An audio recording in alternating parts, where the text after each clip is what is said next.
இப்போ சேலமணிகன் அவரையும் அறியாமல் சகோதரர் சேலமணிகன் அவர் பேசும்போது நான் குறுக்கிடல, நான் பேசும்போது அவர் குறுக்கிட மாட்டார் நம்பிக்கையோட நான் சொல்றேன்.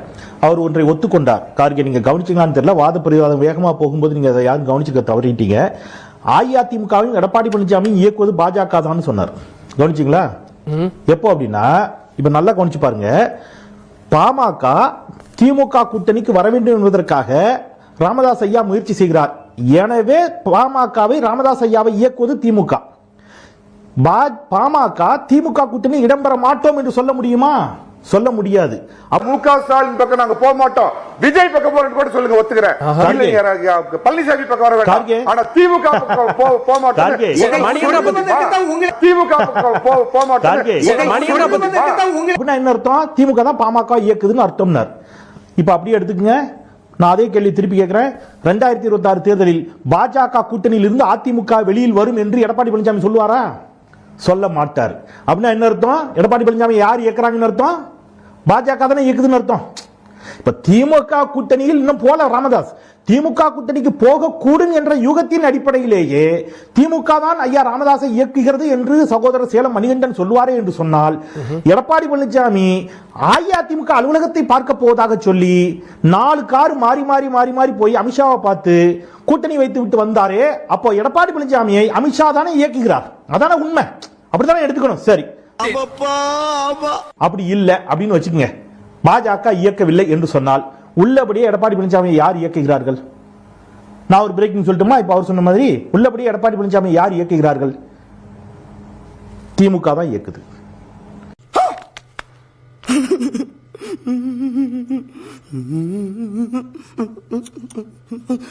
நீங்க விஜய் இயக்குது திமுக. விஜய மட்டுமல்ல, எடப்பாடி பழனிசாமியும் திமுக தான் இயக்குகிறது. ஏன் அப்படின்னு நான் சொல்றேன், ஆதாரத்தோட சொல்றேன். சசிகலா அம்மையார், டிடிவி தினகரன், ஓபிஎஸ் எல்லோரும் ஓரணியில் சேர்ந்தால் உள்ளபடியே யாருக்கு கார்கே சிக்கல்? அது திமுக தானே சவால். எல்லாரும் ஓரணியில் அதிமுக வந்துட்டாங்கன்னா திமுக தான் சவால். அப்ப திமுக என்ன சொல்லுது? எடப்பாடி பழனிசாமியை கூப்பிட்டு, இந்த பாருங்க, எல்லாரும் பாஜக மிரட்டும், ஏதாவது சொல்லும், செங்கோட்டையன் டெல்லிக்கு கூப்பிடும், எப்படியாவது நீங்க எல்லாரையும் சேர்த்துக்குங்கன்னு சொல்லும். நீங்க சேர்த்துக்காதீங்க, நீங்க எந்த எதுவும் என்ன செஞ்சிடாதீங்க, நீங்க அதுக்கு ஒத்துழைப்பு கொடுக்காதீங்க. நீங்க அதிமுகவை இப்படியே வச்சுக்கோங்க. பாஜகவோடு சேர்ந்தால் அதிமுகவுக்கு ஓட்டு வராது. கடந்த எல்லா தேர்தல்களிலும் அதுதான் ரிப்போர்ட். நீங்க எப்படியாவது பாஜகவோட போய் சேருங்க. சேர்ந்தீங்கன்னா தான் 2026 திமுக ஆட்சிக்கு வர முடியும் என்று ஸ்டாலின் அவர்கள் எடப்பாடி பழனிசாமி சொல்லி, எடப்பாடி பழனிசாமி ஸ்டாலின் தான் இயக்குகிறார். இப்படி எல்லாம் ராஜேஷ்குமார் கதை மாதிரி 1000 சொல்ல தெரியும் எங்களுக்கும். நீங்க ஒரு குறைந்தபட்சம் நான் என்ன சொல்றேங்க, இப்ப பாட்டாளி மக்கள் கட்சியில் மட்டும் தான் பிரச்சனையா? இப்ப அதிமுக வந்து பிரச்சனைக்கு யார் காரணம்? அப்போ செங்கோட்டையன். நான் என்ன சொல்றேன், நிர்மலா சீதாராமனை அல்ல, நிர்மலா பெரியசாமியை கூட சந்திக்க முடியாது செங்கோட்டையனாலேன்னு சொன்னார் சகோதரர் சேலமணிகண்டன். நிர்மலா சீதாராமனையும் போய் சந்திச்சுட்டு அமித்ஷாவையும் சந்தித்து வந்து விட்டார் செங்கோட்டையன். நாளைக்கு காலையில் அவர் கட்சி விட்டு நீக்குவாங்கன்னு இதே தந்தி தொலைக்காட்சியில் சொன்னார். 3 நாள் ஆச்சு, நீக்கல. அப்ப எடப்பாடி பழனிசாமி யாருக்கு பயந்து இருக்கிறாரு? பிஜேபிக்கு பயந்து இருக்கிறாருன்னு சொல்லலாமா? என்னங்க, இல்ல முடிச்சிடறேன், ஒரு நிமிஷம். அதனால இல்ல, நான் முடிச்சிடறேன். 2-3 செய்தியை சொல்றேன். நீங்க பிரேக்கிங் பிரேக்கிங் பிரேக்கிங் நிறைய பிரேக்கிங். என்ன பிரேக்கிங்? எது சரியா சொன்ன விஷயங்கள்ல எது சரியான பிரேக்கிங்கா இருந்திருக்குது? நீங்க நயினா நாகேந்திரன் பாஜகவின் தலைவராக ஆகவே மாட்டார் உறுதியா அப்படின்னு சகோதரர் நானும் அவரும் தான் இருந்தோம் ஒரு தொலைக்காட்சியில, வேற ஒரு தனியார் தொலைக்காட்சியில. RSS நன்கு அறிந்தவனாக சொல்கிறேன், நயினா நாகேந்திரன் ஆகவே மாட்டார். அடுத்த நாள் காலையில் நயினா நாகேந்திரன் தான் ஆனாரு. சொன்னதுல ஒன்னாவது கரெக்டா இருக்காயா? நான் என்ன சொல்றேன், அரசியல்ல நம்ம சில விஷயங்களை பேசுறோம், சிலது நடக்குது, சிலது நடக்கல. பட் அத ஒரு லாஜிக் இருக்கும், குறைஞ்சபட்ச நாகரிகம், குறைந்தபட்ச லாஜிக்கோட சொல்வது முறையா இருக்கும். பாமக பிரச்சனைக்கு காரணம் திமுக இல்லை என்று நான் இன்னொன்னு சொல்றேன். ஒரே ஒரு விஷயம், கார்கே அவருடைய கருத்துல முரண்பட்டார். எப்படின்னா, ஃபர்ஸ்ட் ரவுண்ட்ல என்ன சொன்னாரு? பாமகங்கிற ஒரு சமூக நீதிக்காக பாடுபட்ட கட்சி இன்னைக்கு குடும்பத்தால சீரழிது, அதான் பிரச்சனை. இந்த சும்மா பூசி மெழுகி நடிச்சுலாம் நான் பேச மாட்டேன்.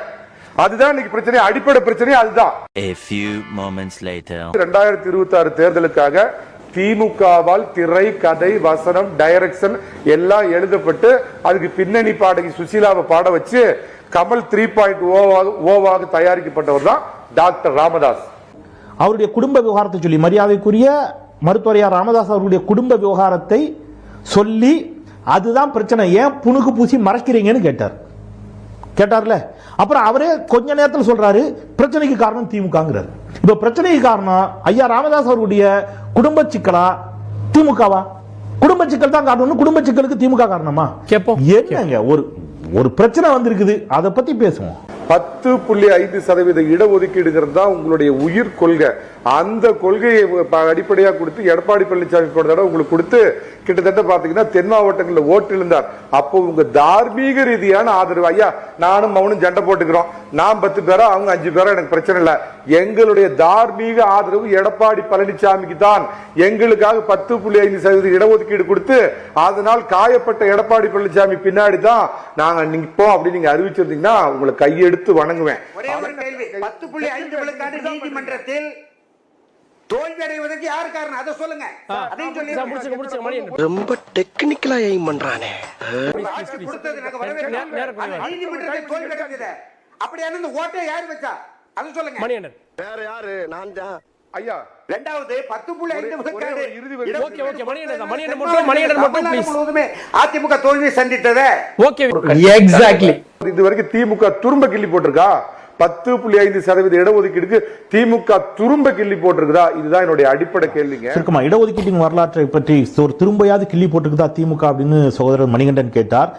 நீங்க சட்டநாதன் கமிட்டியை அமைத்து 31 விழுக்காடாக பிற்படுத்தப்பட்டோருக்கான இடஒதுக்கீட்டை உயர்த்தியது முத்தமிழர் டாக்டர் கலைஞர். 16 விழுக்காடாக இருந்த பட்டியல் சமூகத்திற்கான இடஒதுக்கீட்டை 18 விழுக்காடாக உயர்த்தியவர் டாக்டர் கலைஞர். அதிலே மாதிரி பழங்குடியினருக்கான 1 விழுக்காட்டை சேர்த்தவரும் கலைஞர். அதுல உள் இடஒதுக்கீட்டை அருந்ததியர்களுக்கும் இஸ்லாமியர்களுக்கும் 3 விழுக்காடு 3.5 விழுக்காடு கொண்டு வந்தவர் டாக்டர் கலைஞர். பெரும் போராட்டத்திற்கு பிறகு முன்னேறிய வகுப்பினருக்கான பொருளாதார அடிப்படையிலான இடஒதுக்கீட்டை கொடுப்பதற்கு எம்ஜிஆர் முடிவு செய்து நாடாளுமன்ற தேர்தலில் எம்ஜிஆர் படுதோல்வி அடைந்த பிறகு பிற்படுத்தப்பட்டோருக்கான இடஒதுக்கீட்டை 31 விழுக்காட்டிலிருந்து 50 விழுக்காடாக எம்ஜிஆர் மாற்றினார். 50 விழுக்காட்டில் மிகவும் பிற்படுத்தப்பட்டோர் பட்டியலை சேர்க்க வேண்டும் என்று இதே பாட்டாளி மக்கள் கட்சி, இதே வன்னிய சகோதரர்கள் போராடிய போது அவர்களை சுட்டு படுகொலை செய்தது எம்ஜிஆரினுடைய அரசாங்கம். அதன் பிறகு வந்த டாக்டர் கலைஞர் தான் எம்பிசி மிகவும் பிற்படுத்தப்பட்டோருக்கு 20 விழுக்காடு இடஒதுக்கீட்டை கொடுத்தார். அந்த 20 விழுக்காடு இடஒதுக்கீட்டிலிருந்து முத்தமிழறிஞர் டாக்டர் கலைஞர் மிகவும் பிற்படுத்தப்பட்டோர் என்று ஒரு பட்டியலை உருவாக்கி கொடுத்த 20 விழுக்காடு இடஒதுக்கீட்டிலிருந்து தான் இன்றைக்கு ஐயா எடப்பாடி பழனிசாமி 10.5 விழுக்காடு இடஒதுக்கீட்டை கொடுத்திருக்கிறாரு. அந்த 10.5 விழுக்காடு இடஒதுக்கீட்டை கொடுக்கின்ற பொழுதே தெரியும் அவசர கதியில அரசு முடிவதற்கு முன்பாக, தேர்தலுக்கு முன்பாக, சார் ப்ளீஸ் லீசன் அதை கொடுத்துட்டு போகின்ற பொழுது அது செல்லாதுன்னு தெரியும். இன்றைக்கு இருக்கக்கூடிய திமுக அரசு சட்ட ரீதியிலான போராட்டத்தை நீதிமன்றத்தில் நீதிமன்றம் தான் அதை ஸ்டே பண்ணி